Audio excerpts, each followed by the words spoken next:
saka jin daɗi a zuciya da ka ji zafi ka ɗauki kaddara. Yayin da ya yi wa waɗansu riga waɗansu na cin yasa suna bara.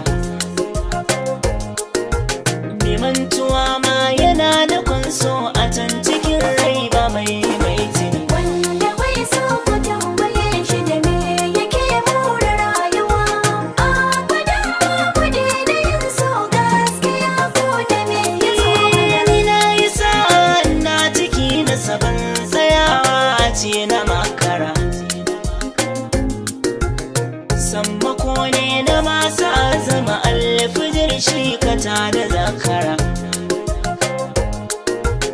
Banda sona da wahalar sani me zai azabtar da masu kirkira. Bincike na da nai na gane gara a domin sani take gini. Wanda bai so ku tambaye shi da me yake more rayuwa.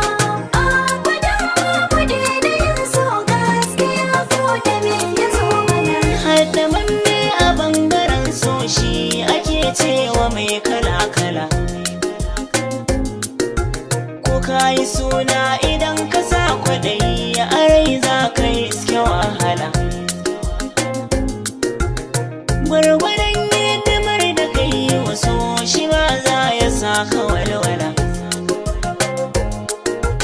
Idan ya yi maka wani daurin da babba amma ka zaɓi ƙanƙani. Wanda bai so ku tambaye shi da me yake more rayuwa.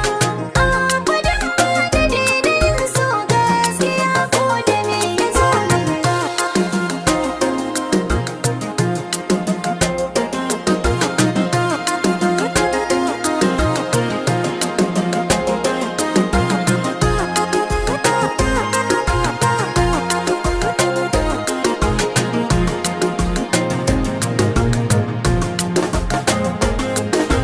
Wanda bai so ku tambaye shi da me yake more rayuwa.